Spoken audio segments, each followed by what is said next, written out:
이야기가 있는 클래식 음악 세계로 안내합니다. 정태양의 클래식이 빛나는 순간. 들을수록 좋아지는 클래식 음악, 재미있게 듣고 더 친해질 수 있습니다. 오늘도 클래식 음악 세계로 우리를 안내해줄 피아니스트 정태양 선생님 모셨습니다. 안녕하십니까? 네, 여러분 안녕하세요. 피아니스트 정태양입니다. 오늘은 제 옆에 안 계시고 이렇게 피아노 옆으로 가 계십니까? 오늘은 우리 프로그램에서 처음 소개해드리는 작곡가라서 피아노 앞에 이렇게 앉아 있습니다. 아, 그렇습니까? 네. 그러면 오늘 어떻게 라이브가 있는 겁니까? 아니면 간단히 또 맛보기로만 보여주시는 겁니까? 오늘은 제가 라이브를 하고 싶어도 할 수가 없는 규모의 작품입니다. 그렇죠. 하프시 코드니까. 네. 아, 그렇군요. 자, 오늘 소개해 주실 곡 어떤 곡입니까? 네, 바흐의 4대의 하프시코드를 위한 협주곡 A 단조입니다.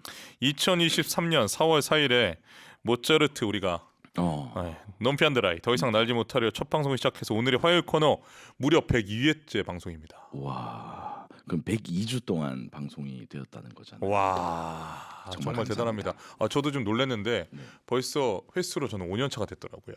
와, 시간이 이렇게 빨라요. 와. 코로나를 지나서 우리 태영 선생님하고 가장 오래 저는 방송을 하고 있는데 네. 지금 불만이 있습니다. 어떤 불만이 있으십니까? 그동안 바흐를 다루지 않은 이유가 뭡니까? 아니 이건 도대체 이거는 비상식적이라고 저는 생각합니다. 아니 그 온갖 작곡가 다 데리고 왔는데 그러죠. 예. 정말 여러분 처음 들으시고 앞으로 들으실 일 없는 작곡가도 다 아니 정말 했는데요. 정말 처음 듣는 작곡가도 많이 데려오셨는데 어떻게 핸델도 소개했던 기억이 나거든요. 맞아요. 예. 근데 바흐를 편애하고 바흐를 싫어하는 이유가 뭡니까? 사실 제가 바흐를 너무 사랑해서 그런 것 같아요. 제가 가끔씩 악보를 이렇게 보러 목적이 없이도 항상 이렇게 악보 매장에 가곤 하거든요. 근데 그럴 때마다 항상 바흐 코너에서 내가 몰랐던 곡은 뭐가 있을까 이렇게 찾기도 해요. 그런데 너무 사랑하기 때문에 여러분께 쉽사리 소개드리지 않았습니다. 아니 정말 예상했던 얘기가 나오니까 정말 식상하네요. 아니 그 얘기를 할 줄 알았는데 정말 그죠? 고스란히 하니까 와 정말 사랑하기 때문에 이제까지 소개를 못했다. 그런데 여러분 제가 혼자 쉴 때 이렇게 바흐의 작품들을 조금씩 공부하곤 해요. 그래서 언젠가 피아노 리사이트를 하면 바흐를 꼭 치고 싶은 그런 마음이 있습니다. 아니 잠깐 쉴 때가 아니라 바흐를 위한 시간을 좀 따로 빼놓으셔야 되는 거 아닙니까? 그래도 한 20분씩은 항상 꼬박꼬박 하는 거. 아 운동처럼. 네, 운동처럼. 매일 나의 체력을 위한 것처럼. 스트레칭처럼. 네, 음악의 체력은 바흐. 음악의 스트레칭이다. 음악의 스트레칭. 그거 괜찮네. 음악의 스트레칭 바흐. 네. 왜냐하면 솔직히 얘기하면 음악의 아버지 바흐, 음악의 어머니 핸델이 네. 일본에서 시작된 거예요. 그렇군요. 유럽에서는 아무도 아버지 어머니라는 표현을 쓰지 않아요. 심지어 핸델은 남자지 않습니까? 사실 제가 알기로도 네. 일본에서 예를 들어 세계 3대 작곡가 이런 말을 쓰는 걸 좋아한다더라고요. 그 세계 3대 교향곡, 네네. 세계 3대 오페라. 그렇죠. 근데 솔직히 물론 처음 클래식을 접할 때는 그렇게 간단하게 익히기 위해서는 도입 부분은 중요하지만 솔직히 우리가 이 정말 보석 같은 클래식 또 이 작곡가들 어떻게 1, 2, 3위 순위를 매깁니까? 그럼요. 어떻게 매길 수 있어요? 모차르트, 베토벤, 바흐 중에 1, 2, 3등 매길 수 있어요? 사실 그것은 코미디죠. 연주자로서는 또 절대로 쉽지 않은 일입니다. 네. 그래서 우리가 지금 이제 벗어나야 됩니다. 벗어나야 돼요. 왜냐하면 예전에 이게 어떻게 제가 보니까 역사적으로 근현대사적으로 보면은 네. 우리나라가 다이렉트로 외국 연주자들을 한 번에 네. 초빙하는 데 좀 어려움이 있었어요. 극장 수준, 그렇죠. 예산, 뭐 숙박 네. 그럴 때가 있었거든요. 그래서 예전에 일본에서 초청을 하면 그 그 다음에 이제 그 연주자가 쉴 때 왜냐 가까우니까 그러면 당일날 와가지고 한국에서 연주하고 다시 일본으로 간 다음에 귀국하는 이런 시스템들이 많이 있었다고 예술 경영하는 예전에 이제 우리 예술 경영 극장장님들한테 제가 얘기를 많이 들었어요. 그러니까 60년대 그렇죠. 마리아 60년대, 칼라스 같은 70년대. 분들이 오신 거군요. 예, 50년대도 그랬고. 그랬는데 지금 우리나라가 일본보다 뭐 지금 뭐 뒤질 게 뭐가 있습니까? 그렇죠. 예. 그렇기 때문에 이제 뭐 음악의 아버지 바흐, 음악의 어머니 핸델 요거가 뭐 나쁘다는 건 아니지만 그렇죠. 지금 말씀하신 것처럼 음악의 스트레칭 바흐 그러니까 이런 식으로 하나. 여러분들 마음속에 오는 애칭을 붙여주세요. 그게 가장 좋을 것 같습니다. 자, 바흐의 대표작 중에서 그렇다면 우리 태양 선생님이 가장 좋아하는 작품 뭐가 있을까요? 이거 진짜 어려운 질문이죠. 못 고르겠어요. 아. 이게 저는 입시곡에도 바흐가 포함이 되어 있었고, 예. 그래서 굉장히 힘들었던 기억도 나고, 항상 제가 학생으로 지낼 때는 이제 실기 시험 때 바흐가 항상 있어요. 예. 그리고 저는 고의적으로도 일부러 바흐를 많이 포함했던 편이고요. 그리고 바흐는 장르를 정말 오페라 말고는 거의 다 썼던 사람이기 때문에, 그런데도 불구하고 일단 여러분들이 가장 좋아하실 만한 작품은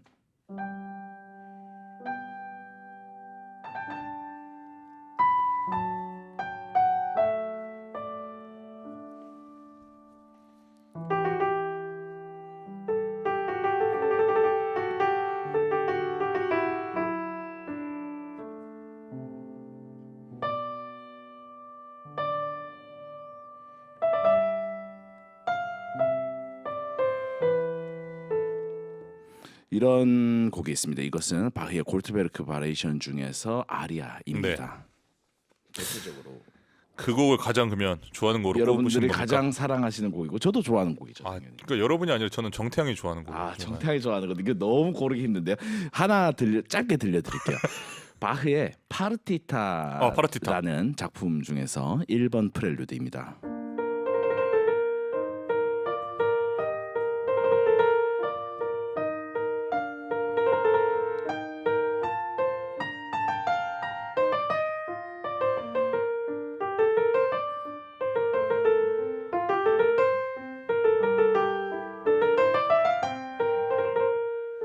이런 곡이 있습니다. 굉장히 평안한 분위기를 자아내는 작품이죠. 그러니까 선생님 저는 그런 생각도 들어요. 네. 그 한 곡을 집중해서 쓰는 시대가 있지 않았습니까? 그렇죠. 예, 뭐 베토벤도 그렇고. 한 곡에 뭐 3년을 매달린다. 예, 3년, 뭐 5년, 또 네. 길게는 뭐 1, 20년. 네. 근데 바흐나 모차르트는 네. 정말 즉흥적으로 만드는 데 있어서의 타이추종을 불허하는 대가잖아요. 그렇죠. 근데 그게 그러니까 이렇게 지금 우리가 교회나 성당에 가면 찬송가가 한마디로 이제 픽스가 되어 있어서 네. 그것만 부르지만 바흐는 계속 써내야 됩니다. 매주 작곡을 해야 되니까 네. 지금 우리의 그 상식으로는 이거는 거의 불가능한 일인데 네. 그런데 그거가 가능하게끔 해야 되면서 저는 거기 안에서 오늘 선생님 딱 연주를 듣는 무슨 생각이 들었냐면 네. 우리가 바흐가 음악의 기본 정말 베이직 또 교과서 그리고 이 코어라고 느끼는 게 많이 작곡해야 되기 때문에 군더더기가 없는 것 같아요.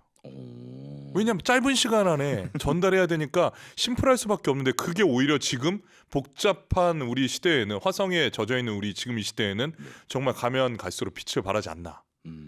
그래서 오늘 지금 정경 교수님 말씀하신 대로 그 바흐의 성실함도 여러분과 한번 이야기를 나눠봐야 될 것 같아요. 너무 좋습니다. 자, 오늘 소개해 주실 바흐 4대 하프시코드를 위한 협주곡 언제 작곡된 작품입니까? 네, 1729년에서 37년 사이에 라이프치히에서 작곡된 걸로 보고 있습니다. 네. 상당히 시대가 오래되었기 때문에 그 사료가 정확할 수는 없고요. 바흐가 1723년에 라이프치히로 삶의 터전을 옮기게 되는데요. 1717년 쾌텐 궁정의 악장으로서 취임한 바흐가요. 이 쾌텐에서 영주의 전폭적인 지지를 받으면서 작곡 활동을 하면서 만족한 삶을 삽니다. 여기서 오랫동안 활동을 하고 싶어 했는데 이 쾌텐 영주가 전쟁을 지원하느라 경제적인 어려움을 겪는 문제, 또 결혼 후에 영주의 아내가 음악을 싫어했어요. 그래서 여러 가지 이유로 1723년에 이 바흐가 라이프치히 성 토마스 교회의 칸토르, 그러니까 음악 감독으로 자리를 옮기게 됩니다. 이 지위는 사실은 지금도 유지되고 있는 독일 교회의 전통이기도 하고요. 무척 영예로운 자리입니다. 바흐는 라이프치히에서 1750년에 세상을 떠날 때까지 27년간 교회 음악의 최고 책임자로서 또 사실상 이 라이프치히라는 도시의 음악 감독으로서 활동을 이어가게 됩니다. 이 시대의 마테순환곡이나 이제 비단조 미사나 크리스마스 오라토리오 등 160곡에 달하는 교회 칸타타 등의 교회 성악곡을 작곡을 했고요. 그리고 최근의 연구에 의하면 이 대부분은 라이프치히의 시대의 초기에 작곡했던 것이 대부분이라고 합니다. 그리고 자기의 이상을 끝까지 관철고자 했던 이 바흐가 교회의 책임자들과도 가끔씩 충돌을 했다고 하는데요. 그러다 보니까 교회 음악에 점점 열의를 잃었다고도 합니다. 그렇군요. 이 바흐 하면 잠시도 언급했지만 언제나 성실하게 작곡가라는 인물로 우리가 딱 인식되어 있는데 네. 교회 음악의 열의를 잃어버렸다. 아, 정말 상상이 힘든데 그 후에는 어떻게 지냈나요? 바흐는 이 1729년 3월부터는 콜레기움 무지쿰이라는 단체의 지휘자를 맡게 됩니다. 네. 이 단체는 바로크 시대의 아주 중요한 연주 단체인데요.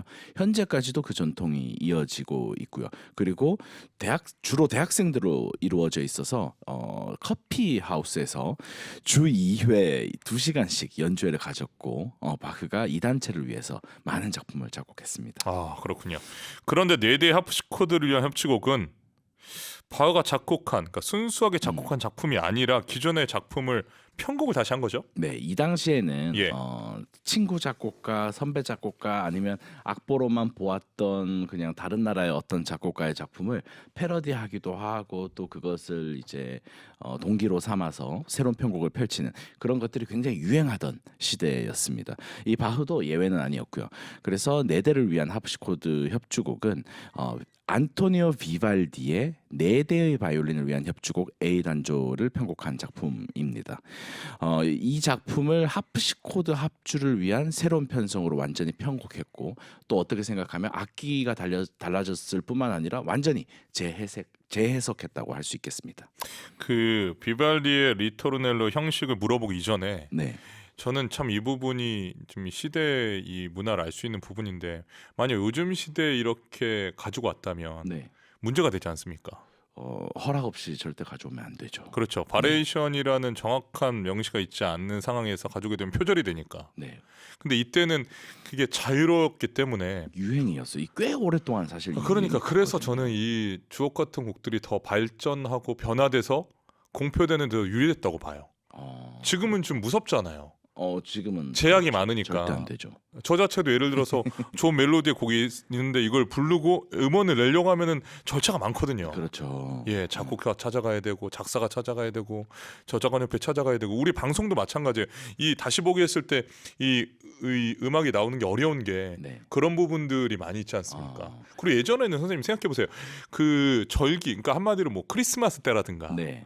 뭔가 이 기쁜 날에는 정말 길거리 음악이 많이 나왔잖아요. 요즘은 안 나오죠. 요즘 못 나오죠. 네. 안 나오는 게 못 나오는 거예요. 이거 그렇다고 괜히 하더라고요. 이게 다 저작권에 걸려 있어서 그러니까 이 바흐 시대에 있었던 이 전통이 사실은 고전 시대를 넘어서 낭만 시대, 쇼팽과 리스트의 시대까지도 이게 정말로 많이 유행을 했었습니다.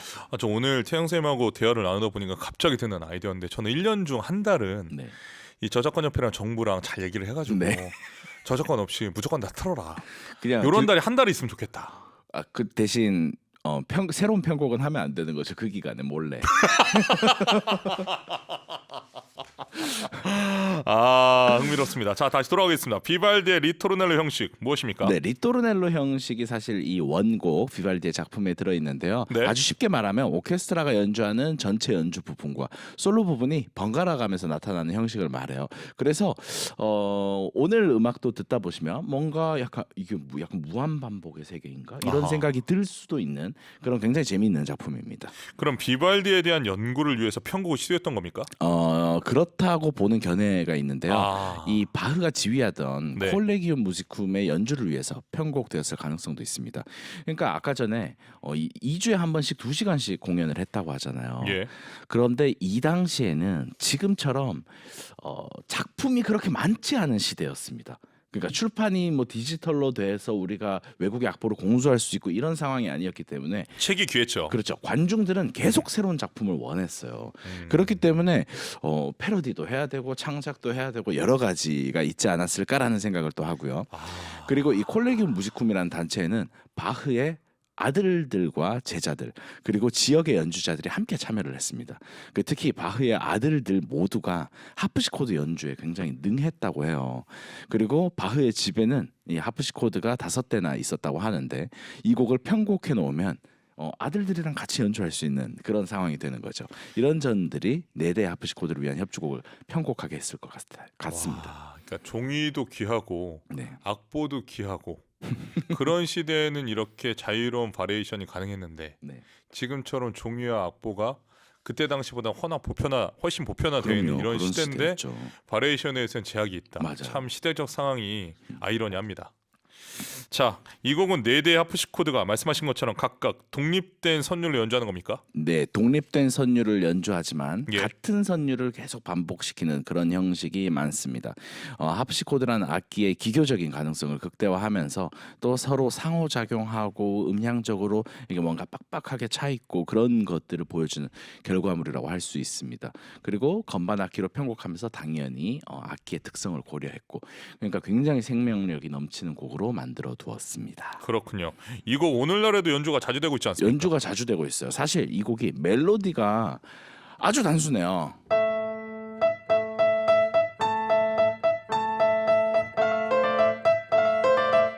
이렇게 그냥 뭔가 여러분들께 어떤 상상을 불러일으키는지 모르겠어요. 그래서 사실 첫 번째 챈발로가 이 멜로디를 연주하고 나잖아요. 그러면 바로 1바이올린에서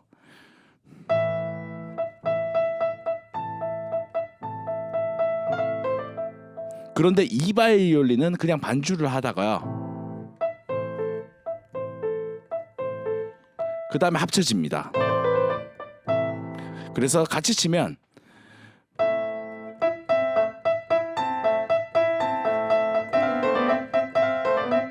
이렇게 이중창으로 변하기도 하고, 그래서 이 선율이 약간 이건 무한 선율인가? 요즘도 이런 거 쓸 것 같은데 이런 생각을 불러일으킬 정도이고, 그렇기 때문에 지금의 관객들도 굉장히 좋아하시는 것 같고, 특히 유명한 연주자들 있잖아요. 굉장히 유명한 피아니스트 4분이서 이 곡을 함께 연주하는 그런 이벤트도 많이 열리는 것 같아요. 지금 설명해 주신 거랑 음악을 들으면 현대음악 같습니다. 뭔가 약간 영화음악 같은 느낌도 들죠. 예, 굉장히 현대적인데 바흐는 정말 500년 전 사람이라고 믿을 수가 없네요. 그렇죠. 특히 라이프치히라는 도시에 가면 마치 아직도 바흐가 살아 있는 것처럼요. 그 교회 내에서 공개 연주회를 엽니다. 야. 그래서 바흐 당시에 활동했던 그 합창단의 이름을 지금도 가지고 있고, 정말 관객들이 많이 모여서 바흐의 모테트를 감상하고 해요. 저는 사대주의를 별로 좋아하지 않는데 정말 이런 걸 보면 독일 인정할 수밖에 없어요. 와, 전통을 말씀하신 대로 지키고. 그 문화의 이 흐름과 맥이 느껴지는 그런 맥락입니다. 그 바흐와 핸델이 같은 해 태어난 친구잖아요. 네. 한 번도 안 만났잖아요.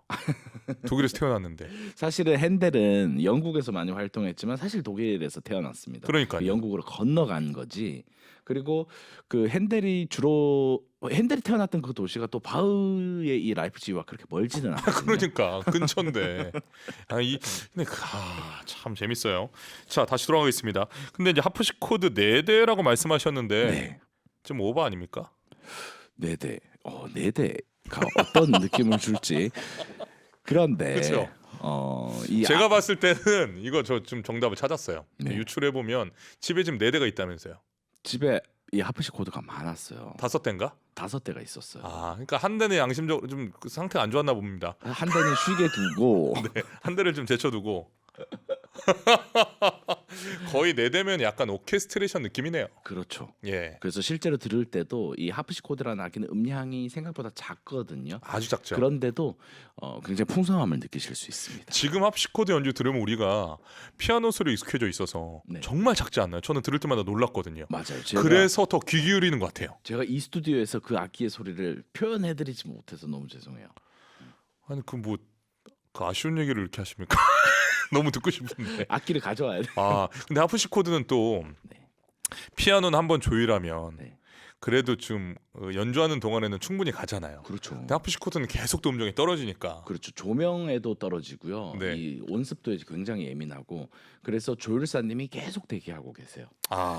자. 그러니까 한마디로 바로크 시대에는 이 하프시코드가 지금의 피아노처럼 아주 중요한 악기였죠. 네, 이 하프시코드는 피아노가 아직 등장하지 않았던 이 시대의 중심적인 악기였고요. 연주자도 당연히 매우 많았습니다. 그리고 중요한 악기였던 만큼 바흐도 이 작품을 작곡했던 것 같습니다. 자, 여기서 살짝 건반 악기가 어떻게 발전해왔는지 한번 짚어볼까요? 네, 여러분 하프시코드라고 처음부터 계속 말씀드리고 있는데 도대체 그것이 무엇인가라는 생각을 하실 수도 있을 것 같습니다. 그래서 간단하게 설명드리면 이 건반악기라는 것이 발명이 되고 중세 시대에서 바로크 초기에는 클라비코드라는 악기가 있었어요. 줄을 금속 탄젠트로 직접 때리는 방식이었습니다. 그리고 소리가 작지만 미세한 다이나믹과 비브라토가 가능했고요. 주로 가정용으로 사용을 했습니다. 그리고 르네상스에서 바로크로 넘어와서는 하프시코드라는 악기가 있었습니다. 사실 하프시코드 그리고 챈발로 클라브생 이게 다 사실 같은 악기입니다. 독일에서는 하프시코드라고 했고 이탈리아에서는 챈발로라고 했고 그리고 프랑스에서는 클라브생이라고 했거든요. 그래서 이탈리아에서 공부한 저는 챈발로라는 말이 더 익숙하기도 합니다. 이것은 현을 기촉으로 튕기는 구조입니다. 그러니까 한마디로 우리가 기타를 손가락으로 튕겨서 소리를 내잖아요. 발연악기. 네, 어떤 장치가 이 줄을 잡고 있다가 제가 건반을 누르는 순간 그걸 놓으면서 튕겨지면서 소리가 난다고 생각하시면 선생님 그러면 하프시코드는 네. 건반악기입니까 타악기입니까? 그 뜯는 악기라고 해야 되겠죠. 발연악기에 가까운 거예요? 그러니까 굳이 분류하자면 그쪽으로 이야기하지만 건반이라는 장치를 사용하고 있기 때문에 건반 악기라고 해도 무방합니다. 그러니까 이게 좀 어려워요. 네. 이게 클래식을 처음 접하시는 분들이 그러니까 피아노를 타악기라고 하잖아요. 네. 때리는 악기다. 근데 우리는 더 분명 건반처럼 보이니까. 그렇죠. 근데 피아노의 전신이 지금 말씀하신 대로 챈발로 하프시코드는 또 반대로 발연악기가 가깝고. 뜯습니다. 네. 어려워. 그러니까 사실 현대 피아노와 당시의 하프시코드는 너무너무 다른 악기라고 할 수 있어요. 그렇죠. 그러니까 전신이라고 근데 우리가 왜 알고 있죠? 네, 그래서 피아노를 뭐 너무너무 잘 친다고 해도 하프시코드를 연주하는 일은 너무 다른 일이에요. 저도 사실 하프시코드를 2년 동안 배웠어요. 그리고 제가 한국 청중분들에게 제 하프시코드 연주를 들려드린 것은 이제 오페라 속에서 그렇죠. 제가 계룡시에서도 했었고 국립극장에서도 했었는데요. 그래서 이 하프시코드는 음량 조절이 근본적으로는 불가하고 근데 명확하면서 화려한 금속성의 소리를 냅니다. 그래서 바로크 시대 너무 많은 역할을 했고요. 그리고 이제 18세기 초에서 고전 시대로 넘어가서는 포르테 피아노라는 악기가 있는데요. 이거는 이제 비로소 해머로 줄을 때리는 현대 피아노와 비슷한 형식이 됩니다. 그리고 하프시코드가 금속성이 강하자면 포르테 피아노는 조금 더 따뜻한 음색이고요. 그리고 현대 피아노는 사실 19세기 이후에 등장을 합니다. 그래서 강력한 음향, 넓은 음역, 이게 건반이 여기서부터 여기까지 88개나 되니까요. 그리고 페달이 2개 혹은 3개, 또 어떤 브랜드에선 4개까지 있습니다. 그래서 또 이런 부분도 참 재밌습니다. 그 슈베르트의 마왕을 피아니스트가 연주할 때 네. 그때 당시 하프시코드로 했잖아요. 그 당시 악기로는 훨씬 더 쉬웠겠죠. 그러니까 올라오는 건반의 속도가 빨랐기 때문에 사실 지금의 피아노보다 쉽지 않았습니까? 사실 슈베르트 시대에는 포르테 피아노를 많이 썼는데 저도 그 악기를 연주해 봤을 때 현대 피아노랑은 그 느낌이 많이 다르죠. 그래서 정경 교수님 말씀하신 것처럼 사실 예를 들어서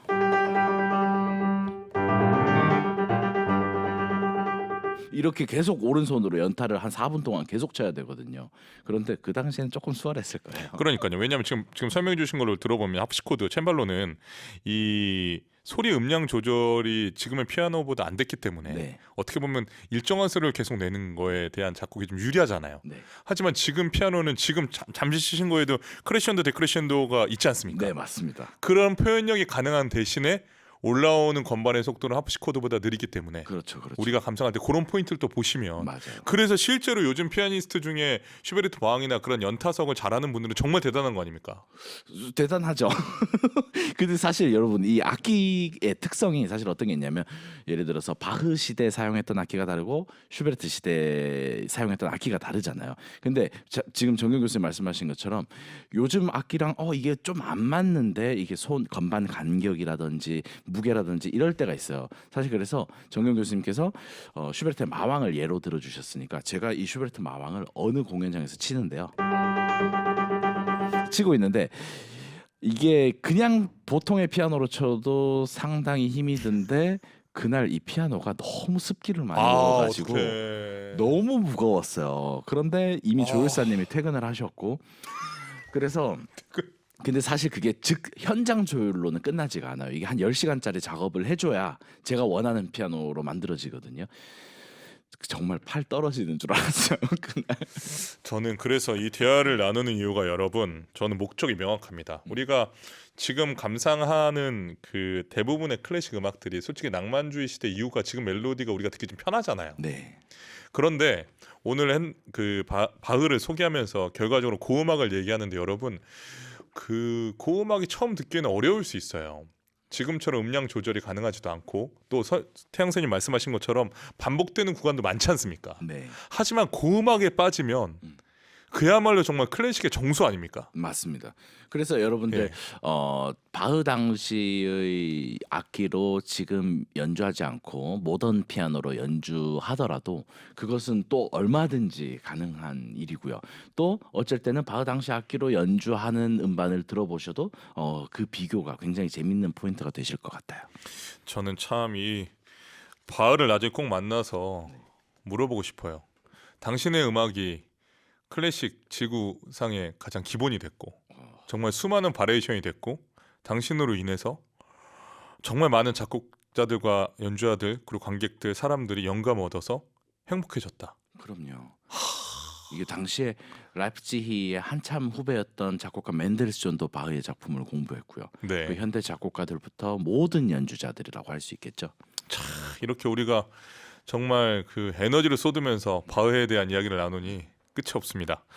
자, 오늘날에는 하프시코드 연주가 물론 있지만 쉽지는 않지 않습니까? 모던 피아노보다는 당연히 이제 연주가 많지는 않습니다.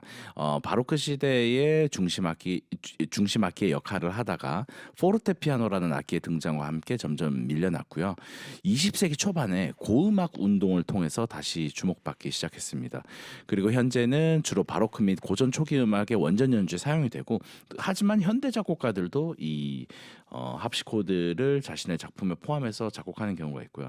사실 저도 합시코드를 한 대 사는 게 꿈이에요. 그렇습니까? 그 가격이 어느 정도 해요? 자동차 값이랑 비슷해요. 그래요? 네. 몇 천 정도 수준이에요? 그렇죠. 뭐 천차만별인데요. 비싼 사실, 거는 또 몇 억까지 가고. 네, 이 바로크 악기는 이게 하나의 약간 문화재처럼 취급을 받는 경우가 있습니다. 그 브랜드의 약간 헤리티지 이런 거에 따라서 이게 정말 역사적인 작품이기 때문에 사실은 정말 가격이 천차만별이고, 하지만 지금도 이 챈발로를 제작하는 제작자님들이 계세요. 그 우리나라 극장에 챔발로를 보유하고 있는 하프시코드를 보유하고 있는 극장은 없죠. 저도 정확히 모르겠어요. 항상 이 제가 공연하는 단체에서 가지고 오시기 때문에. 그런데 제가 국립극장에서 연주할 때는 업체에서 이제 대여를 해왔던 걸로 알고 있어요. 갑자기 번뜩하는데 예술 경영적으로 봤을 때 하프시코드를 보유하고 있어서 고음악을 들을 수 있는 극장이다라고 브랜딩하면 좋겠네요. 그렇죠. 그런 약간 특성화 프로그램을 만드셔도 좋을 것 같고. 예, 예술의 전당 세종문화회관 국립극장 참고하시기 바랍니다. 자,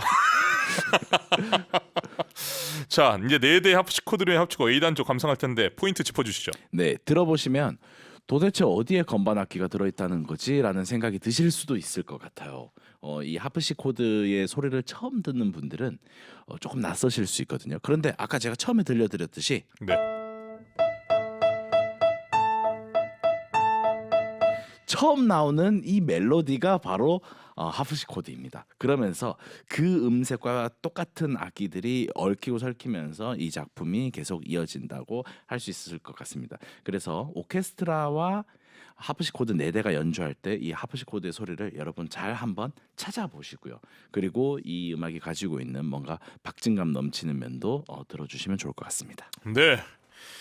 자, 오늘 정탕의 클래식이라는 순간에서 소개한 바흐 4대 하프시코드를 위한 협주곡 A단조 바흐 작품으로 1065를 포르테 피아니스트 카티아 라베크와 마리엘러 라베크, 하프시코디스트 오타비오 단토네와 루카 굴리에미, 조반니 안토니니가 지휘하는 일 자르디노 하르모니코 연주로 들려드립니다. 바흐 4대 하프시코드를 위한 협주곡 A단조 바흐 작품으로 1065를 포르테 피아니스트 카티아 라베크, 마리엘러 라베크와 하프시코디스트 오타비오 단토네, 루카 굴리에미, 조반니 안토니니가 지휘하는 일 자르디노 하르모니코 연주로 감상하셨습니다. 바흐의 아들들 이야기를 좀 해보겠습니다. 당대의 바흐보다 아들들이 더 명성을 날린 게 사실입니까? 바흐 가문이 17, 18세기에 걸쳐서 독일 음악사에 이제 가장 중요한 역할을 한 음악가 집안으로 유명하죠. 그리고 여러 세대에 걸쳐서 뛰어난 음악가들이 배출이 됐는데요. 그 중에서 우리가 흔히 알고 있는 아버지 바흐, 요한 세바스티안 바흐가 가장 유명한데요. 그 외에도 사실 주목할 만한 인물들이 많습니다. 이제 요한 크리스토프 바흐가 있고요. 바로 아버지 바흐의 사촌 형입니다. 이 사촌 형도 오르가니스트이자 작곡가로 바흐가 어릴 때 음악적으로 많은 영향을 받았고요. 그리고 바흐의 장남 비렐름 프리데만 바흐도 뛰어난 오르가니스트이자 즉흥 연주자로 유명했고요. 그리고 바흐의 둘째 아들 칼 필립 에마누엘 바흐는요, 이제 고전주의로 넘어가는 과도기 음악의 중심적인 인물이 되었습니다. 그리고 런던에서 활동을 하면서 런던 바흐로 불리던 요한 크리스티안 바흐는 이제 아버지 바흐의 막내 아들인데요. 어린 모차르트에게도 영향을 줬다고 합니다. 그런데 이 바흐 가문이 7대에 걸쳐서 50명 이상의 음악가 를 배출했다고 합니다. 그러니까 유럽에서 가장 유명한 음악 가문 중에 하나인데 이제 이 아버지 바흐가 그 전통을 최종적으로 정리했고 또 유산으로 물려주면서 그 아들들이 고전주의로서의 전환을 이끌면서 명맥을 이어나갔습니다. 저는 이 맥락이 네. 우리나라 지금 이 사회에 네. 저출생 시대 아주 중요한 포인트라고 봅니다. 그러니까 우리나라의 우수한 유전자를 네. 널리 네. 여러분들 이 자식들이 있어야 그렇죠. 가지 않겠습니까? 그런데 네. 이런 생각이 들어요. 음악의 아버지가 아니라 음악가의 아버지였구나 이런 생각이 들어요. 좋은 표현. 그런 의미에서 아버지를 붙인 게 아닐까라는 생각도 음악의 드네요. 아버지보다 음악가의 아버지는 네. 이것도 인물론으로 가니까. 그러니까 뭐 50여 명이 되는 음악가를 배출했던 그 가문이 더 대단하게 느껴지네요. 아니 그래서 이게 바흐의 음악이 좋다라고 얘기하면 콕 집어서 얘기하는 게 아니라서 50명 중에 한 명을 찍어야 될 것 같아요. 사실 이런 경우가 있어요. 외국에서 레슨 받을 때 저 오늘 바흐 가져왔습니다라고 교수님한테 바흐 얘기하면 누구 바흐 이러면서 되게 화내시는. 그렇지. 정확하게 얘기하라고. 기분 나쁘죠. 네. 둘째 아들 바흐인지 막내 아들 바흐인지. 그러니까 우리나라 치면 이거 아닙니까? 피아니스트 정 오는데요. 정 누구? 그렇죠. 정태양이야, 정경이야. 이렇게 정확하게 찍어야 되는데. 맞아요. 그렇죠. 근데 우리는 너무 대명사로 바흐를 얘기하니까. 그렇죠.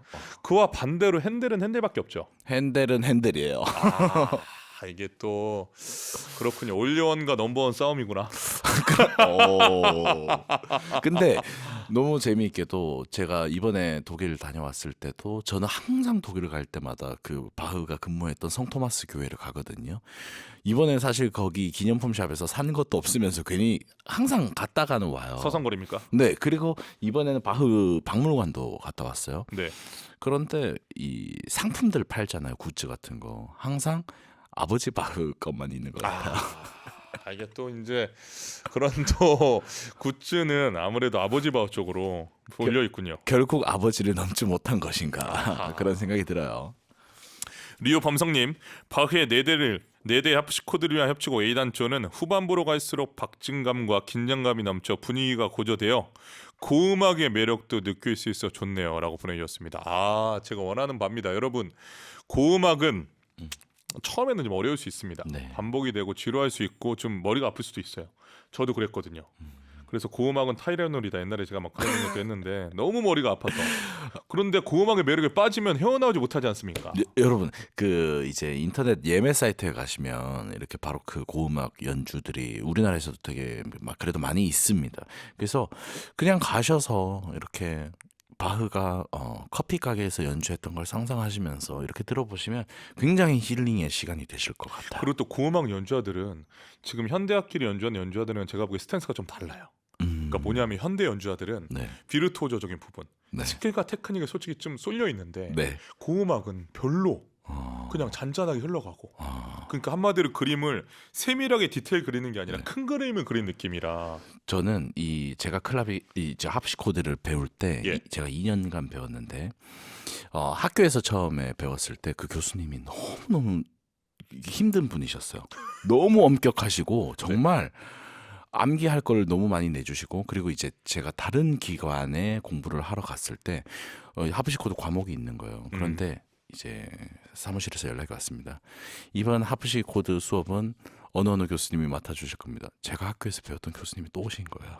그 다른 기관까지. 그래서 사실 이 악기가 저한테는 되게 힘들게 배웠던 그런 기억이 있거든요. 그런데 여러분들 들으실 때 이 악기의 매력이 약간 과거로 여러분들을 데려가 주시는 그런 기억이 될 것 같아요. 아, 좋습니다. 진수정님, 설명해 주시는 사이사이 태양샘의 연주를 잠시만 들어도 하트 6개 보내주셨습니다. 4개도 아니고 5개도 아니고 6개를 보내주셨어요.